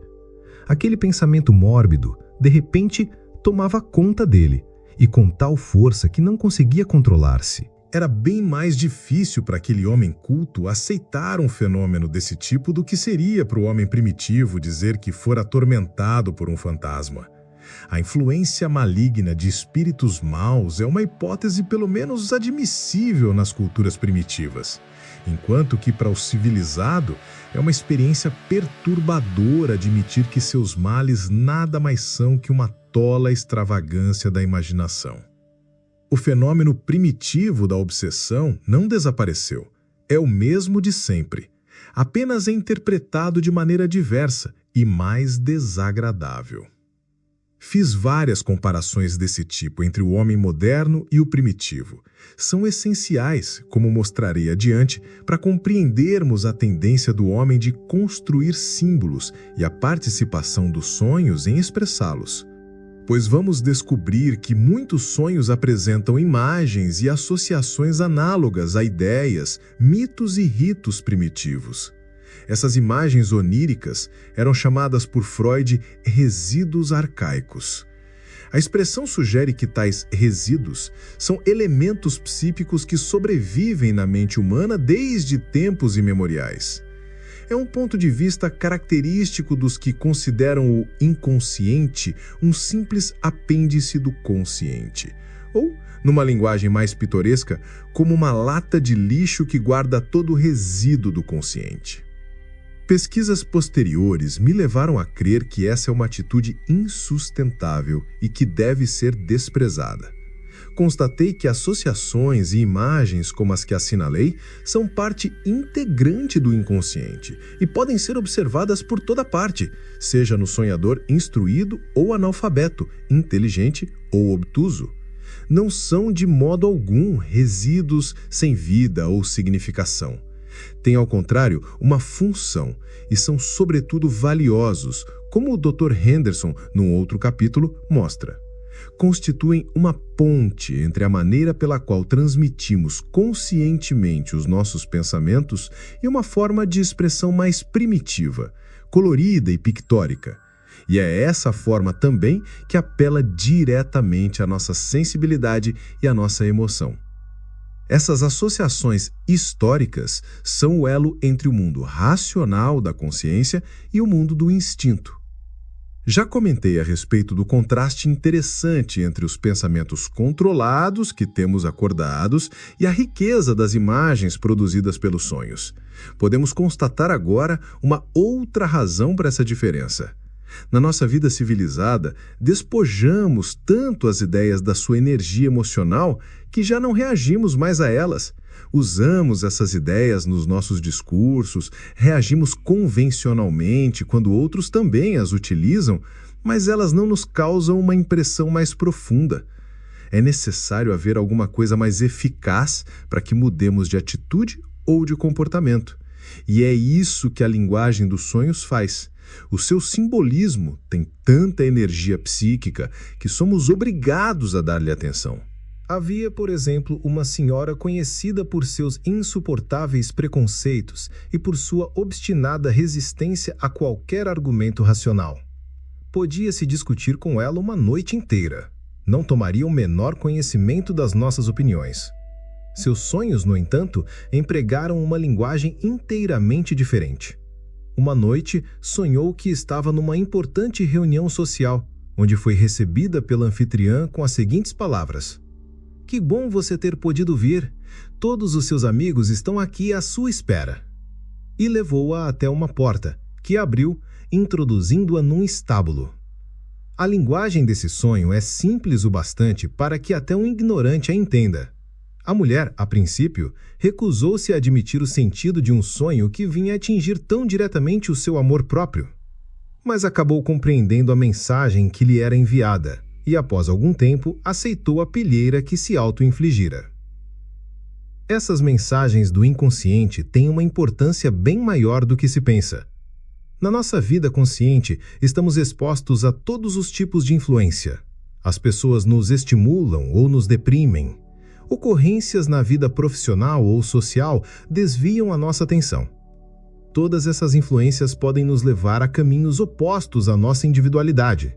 E, quer percebamos ou não o seu efeito, nossa consciência é perturbada e exposta, quase sem defesas, a esses incidentes. Isso ocorre em especial com pessoas de atitude mental extrovertida, que dão toda a importância a objetos exteriores, ou com as que albergam sentimentos de inferioridade e dúvida envolvendo o mais íntimo da sua personalidade. Quanto mais a consciência for influenciada por preconceitos, erros, fantasias e anseios infantis, mais se dilata a fenda já existente, até chegar-se a uma dissociação neurótica e a uma vida mais ou menos artificial, em tudo distanciada dos instintos normais, da natureza e da verdade. A função geral dos sonhos é tentar restabelecer a nossa balança psicológica, produzindo material onírico que reconstitui, de maneira sutil, o equilíbrio psíquico total. É o que chamo função complementar, ou compensatória, dos sonhos em nossa constituição psíquica. Explica por que pessoas com ideias pouco realistas, ou que têm um alto conceito de si mesmas, ou ainda que constroem planos grandiosos em desacordo com a sua verdadeira capacidade, sonham que voam ou que caem. O sonho compensa as deficiências de suas personalidades e, ao mesmo tempo, previne-as dos perigos de seus rumos atuais. Se os avisos do sonho são rejeitados, podem ocorrer acidentes reais. A pessoa pode cair de uma escada ou sofrer um desastre de carro. Lembro-me do caso de um homem que se envolveu numa série de negócios escusos. Como uma espécie de compensação, criou uma paixão quase mórbida pelas formas mais arriscadas de alpinismo. Procurava erguer-se sobre si mesmo. Uma noite, sonhou que, ao escalar o pico de uma montanha muito alta, precipitara-se no espaço vazio. Quando me contou o sonho, verifiquei imediatamente o perigo que corria e tentei reforçar ainda mais aquele aviso para persuadi-lo a moderar seus anseios. Cheguei mesmo a lhe dizer que o sonho pressagiava sua morte num acidente de alpinismo. Foi inútil. 6 meses mais tarde, precipitou-se no espaço vazio. Um guia o observava enquanto com um companheiro descia por uma corda até um local de difícil acesso. O amigo encontrara um apoio temporário para os pés, numa saliência, e ele o seguia. Repentinamente, soltou a corda como se, segundo o guia, estivesse se precipitando no ar. Caiu sobre o amigo. Ambos despencaram montanha abaixo e morreram. Outro caso típico foi o de uma senhora que estava vivendo muito acima das suas possibilidades. Altiva e autoritária na sua vida cotidiana, tinha à noite sonhos terríveis com toda espécie de coisas desagradáveis. Quando lhe expliquei os sonhos, recusou-se indignada a tomar conhecimento deles. Os sonhos foram se tornando cada vez mais ameaçadores e cheios de referências a caminhadas que costumava fazer sozinha pelos bosques e onde se entregava a emotivos devaneios. Vi o perigo que corria, mas ela recusou-se a ouvir os meus conselhos. Pouco tempo depois, foi atacada por um pervertido sexual no bosque onde passeava. Se não fosse a intervenção de pessoas que ouviram seus gritos, ela teria sido morta.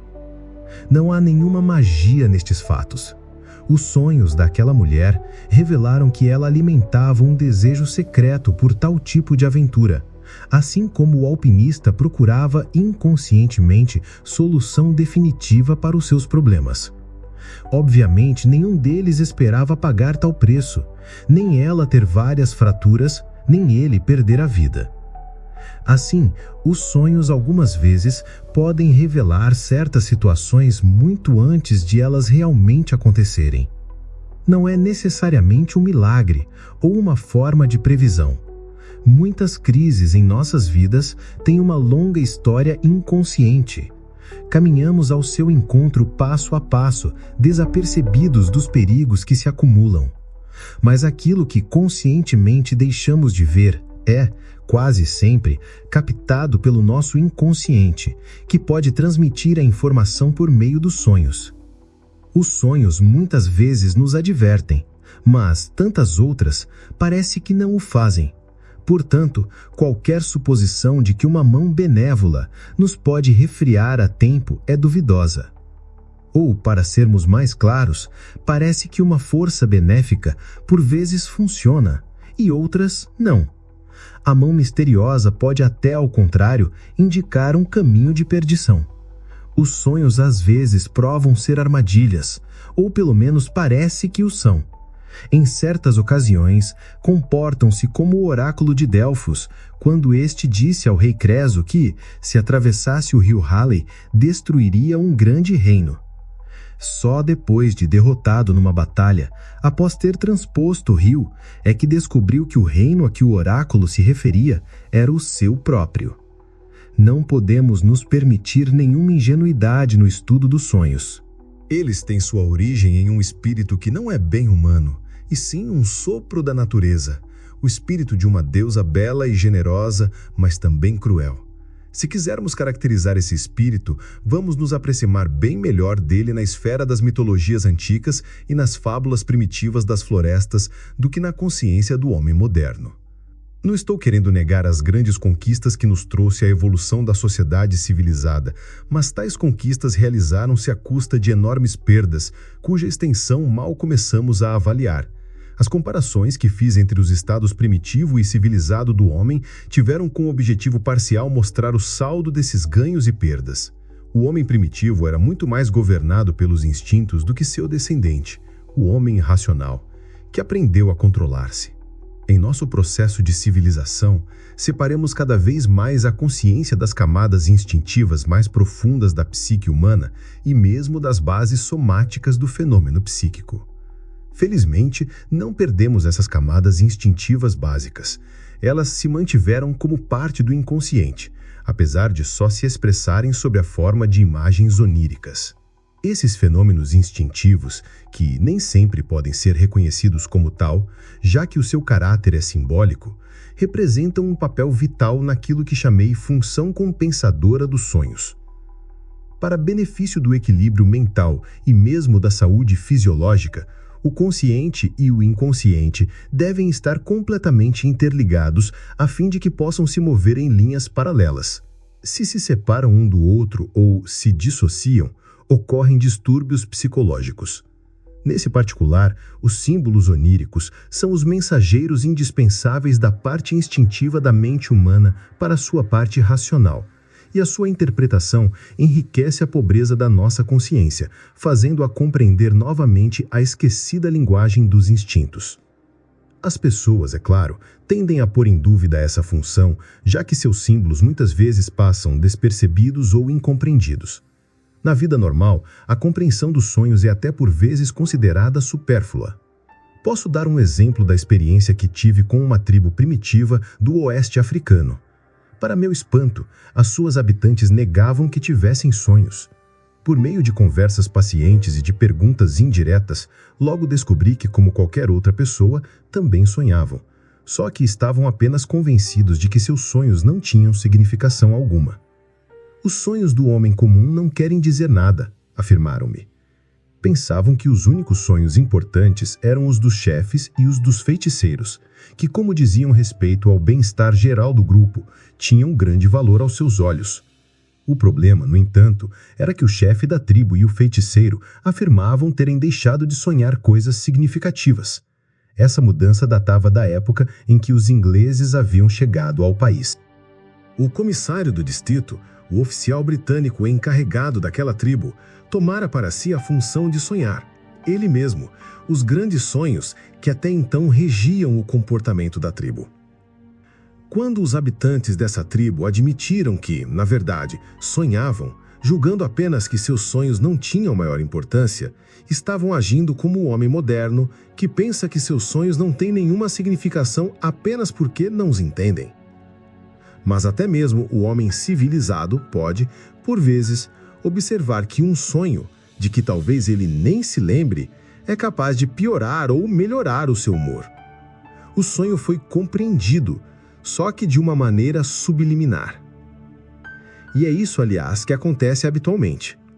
Apenas nas raras vezes em que um sonho é particularmente impressionante ou que passa a repetir-se a intervalos regulares, é que as pessoas buscam alguma interpretação. Devo acrescentar aqui uma palavra de cautela a respeito da análise dos sonhos feita de maneira pouco inteligente ou pouco competente. Existem pessoas cujo estado mental é de tamanho desequilíbrio que interpretar os seus sonhos pode ser extremamente arriscado.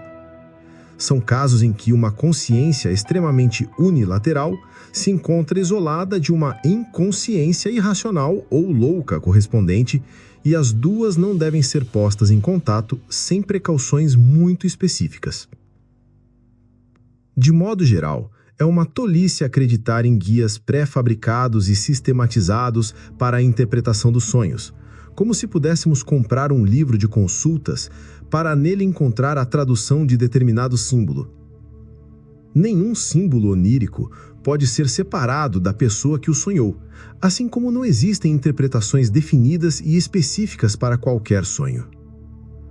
A maneira pela qual o inconsciente completa ou compensa o consciente varia tanto de indivíduo para indivíduo que é impossível saber até que ponto é aceitável, na verdade, haver uma classificação dos sonhos e seus símbolos.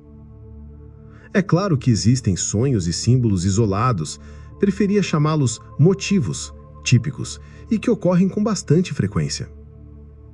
Entre esses motivos estão a queda, o voo, a perseguição por animais selvagens ou por pessoas inimigas, sentir-se insuficiente ou impropriamente vestido em lugares públicos, estar apressado ou perdido no meio de uma tumultuada multidão, lutar com armas inúteis ou estar sem meios de defesa, correr muito sem chegar a lugar nenhum, etc. Um sonho infantil típico é o de sonhar crescer ou diminuir infinitamente, ou passar de um extremo ao outro, como em Alice no País das Maravilhas, de Lewis Carroll. Mas devo novamente acentuar que são motivos a serem considerados dentro do contexto do sonho, e não cifras de um código que se explicam por si mesmas. O sonho recorrente é um fenômeno digno de apreciação. Há casos em que as pessoas sonham o mesmo sonho desde a infância até a idade adulta, Esse tipo de sonho é, em geral, uma tentativa de compensação para algum defeito particular que existe na atitude do sonhador em relação à vida, ou pode datar de um trauma que tenha deixado alguma marca. Pode também ser a antecipação de algum acontecimento importante que está para acontecer. Sonhei durante muitos anos um mesmo motivo, no qual eu descobria uma parte da minha casa que até então me era desconhecida. Algumas vezes apareciam os aposentos onde meus pais, há muito falecidos, viviam e onde meu pai, para grande surpresa minha, montara um laboratório de estudo da anatomia comparada dos peixes e onde minha mãe dirigia um hotel para hóspedes fantasmas. Habitualmente, esta ala desconhecida surgia como um edifício histórico, há muito esquecido, mas de que eu era proprietário. Ele continha um interessante mobiliário antigo e lá para o fim dessa série de sonhos, descobri também uma velha biblioteca com livros que não conhecia. Por fim, no último sonho, abri um dos livros e encontrei nele uma porção de gravuras simbólicas maravilhosas. Quando acordei, meu coração pulsava de emoção. Algum tempo antes de ter este último sonho, eu havia encomendado a um vendedor de livros antigos uma coleção clássica de alquimistas medievais. Encontrara numa obra uma citação que me parecia relacionada com a antiga alquimia bizantina e queria verificar isto. Algumas semanas depois de ter tido o sonho do livro que me era desconhecido, chegou um pacote do livreiro. Dentro havia um volume em pergaminho, datando do século XVI. Era ilustrado com fascinantes gravuras simbólicas que logo me lembraram as que ouvira no meu sonho. Como a redescoberta dos princípios da alquimia tornou-se parte importante do meu trabalho pioneiro na psicologia, o motivo do meu sonho recorrente é de fácil compreensão. A casa, certamente, era o símbolo da minha personalidade e do seu campo consciente de interesses.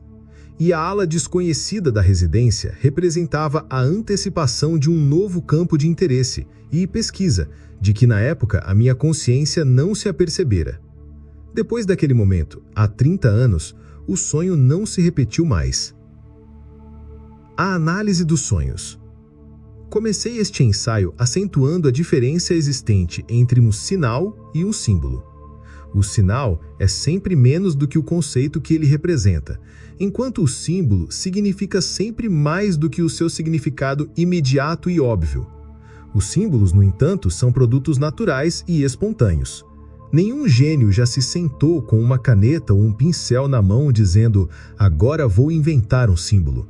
Ninguém pode tomar um pensamento mais ou menos racional a que chegou por conclusão lógica ou por intenção deliberada e dar-lhe forma simbólica. Não importa de que adornos extravagantes se orne essa ideia, ela vai continuar sendo apenas um sinal associado ao pensamento consciente que significa, e nunca um símbolo a sugerir coisas ainda desconhecidas. Nos sonhos, os símbolos surgem espontaneamente, pois sonhos acontecem, não são inventados. Eles constituem, assim, a fonte principal de todo o nosso conhecimento a respeito do simbolismo. Devo fazer notar, no entanto, que os símbolos não ocorrem apenas nos sonhos. Aparecem em todos os tipos de manifestações psíquicas. Existem pensamentos e sentimentos simbólicos, situações e atos simbólicos. Parece mesmo que muitas vezes objetos inanimados cooperam com o inconsciente, criando formas simbólicas. Há numerosas histórias verdadeiras de relógios que param no momento em que seu dono morre, como aconteceu com um relógio de pêndulo no palácio de Frederico o Grande, em Sanssouci, que parou no momento da morte do rei. Outro exemplo comum é o de um espelho que se parte ou de um quadro que cai quando alguém morre. Ou também pequenos mas inexplicáveis acidentes de objetos que se quebram numa casa onde alguém sofre uma crise emocional. Mesmo que os céticos se recusem a acreditar nessas histórias, a verdade é que elas estão sempre acontecendo, e só isto basta como prova da sua importância psíquica. Há muitos símbolos, no entanto, e entre eles alguns de grande valor, cuja natureza e origem não é individual, mas sim coletiva. Sobretudo as imagens religiosas. O crente lhes atribui origem divina e as considera revelações feitas ao homem. O cético garante que foram inventadas. Ambos estão errados. É verdade, como diz o cético, que símbolos e conceitos religiosos foram, durante séculos, objeto de uma elaboração cuidadosa e consciente. É também certo, como julga o crente, que a sua origem está tão compreendida nos mistérios do passado que parece não ter qualquer procedência humana.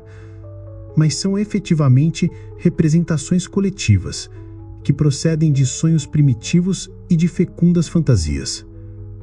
Esse fato, como explico mais tarde, tem relação direta e essencial com a interpretação dos sonhos.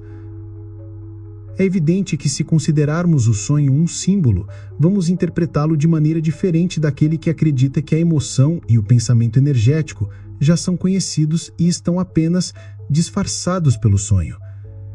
Neste último caso, não haverá sentido na interpretação dos sonhos, pois se vai encontrar apenas aquilo que já conhecemos. Por essa razão, disse eu sempre a meus alunos, aprendam tanto quanto puderem a respeito do simbolismo. Depois, quando forem analisar um sonho, esqueçam tudo. Este conselho tem tal importância prática que fiz dele uma lei para lembrar a mim mesmo que jamais poderei entender suficientemente bem o sonho alheio a ponto de interpretá-lo de modo perfeito. Estabeleci essa regra com o objetivo de impedir o fluxo das minhas próprias associações e reações, que de outro modo acabariam predominando sobre as perplexidades e hesitações dos meus pacientes. Assim como é de enorme importância terapêutica para um analista captar o mais exatamente possível a mensagem particular de um sonho, isto é, a contribuição feita pelo inconsciente ao consciente, também é-lhe essencial explorar o conteúdo do sonho com a mais criteriosa minúcia. Tive um sonho na época em que trabalhava com Freud que ilustra bem este ponto. Sonhei que estava em minha casa, aparentemente no primeiro andar, numa sala de estar muito confortável e agradável, mobiliada no estilo do século XVIII. Estava admirado por nunca ter estado naquela saleta antes e começava a me perguntar como seria o andar térreo. Desci e cheguei a um cômodo bastante escuro, de paredes almofadadas e uma mobília do século XVI ou talvez mais antiga ainda. Minha surpresa e curiosidade aumentaram. Queria conhecer toda a disposição da casa. Desci então ao porão, onde encontrei uma porta que abria para um lance de degraus de pedra, levando a uma grande sala abobadada. O piso era de enormes lajes de pedra e as paredes pareciam muito antigas. Examinei a argamassa e verifiquei que estava misturada a pedaços de tijolos. Obviamente, eram paredes de origem romana. Sentia-me cada vez mais agitado. Num canto, vi uma laje com uma argola de ferro. Puxei a argola e encontrei outro lance de degraus estreitos que conduziam a uma gruta, uma espécie de sepultura pré-histórica onde se encontravam duas caveiras, alguns ossos e cacos de cerâmica. Nesse momento acordei. Se Freud, ao analisar esse sonho, tivesse seguido o meu método na exploração do seu contexto e das suas associações específicas, teria chegado a uma longa história. Mas receio que ele a desprezasse considerando-a uma simples tentativa de escapar a um problema que, na verdade, era seu. O sonho, de fato, é um resumo da minha vida ou, mais especificamente, do desenvolvimento da minha mente. Cresci numa casa que tinha 200 anos. Nossa mobília possuía peças de cerca de 300 anos e minha maior aventura espiritual até aquela ocasião foram o estudo das filosofias de Kant e Schopenhauer. O grande acontecimento da época era o trabalho de Charles Darwin. Pouco antes daquele período, eu ainda vivia orientado pelos conceitos medievais de meus pais, para quem o mundo e os homens eram ainda conduzidos pela onipotência e providência divinas. Aquele mundo tornara-se antiquado e obsoleto, e minha fé cristã perdera seu caráter absoluto ao defrontar-se com as religiões orientais e a filosofia grega. Por esse motivo, o andar térreo do meu sonho era tão silencioso, escuro e, obviamente, inabitado. Meu interesse pela história naquela época tinha se originado de um outro interesse, a anatomia comparativa e a paleontologia, quando trabalhava como assistente no Instituto Anatômico. Ficara fascinado com o estudo fóssil do homem, particularmente do polêmico Homem de Neandertal e a controvertida caveira do Pithecanthropus de Dubois. Na verdade, essas eram as minhas reais associações com o sonho. Mas nem ousei mencionar a Freud nada sobre caveiras, esqueletos ou cadáveres, porque sabia que esse tema não lhe era nada simpático. Ele alimentava a impressão singular de que eu lhe antecipava uma morte prematura. E chegara a tal conclusão porque eu demonstrara grande interesse pelos corpos mumificados da chamada Bly-Keller de Bremen, que visitaram-nos juntos em 1909, a caminho do navio que nos levou à América. Por isso relutei em expor-lhe o que pensava, já que outra experiência recente deixara-me profundamente impressionado com um fosso quase intransponível existente entre os seus pontos de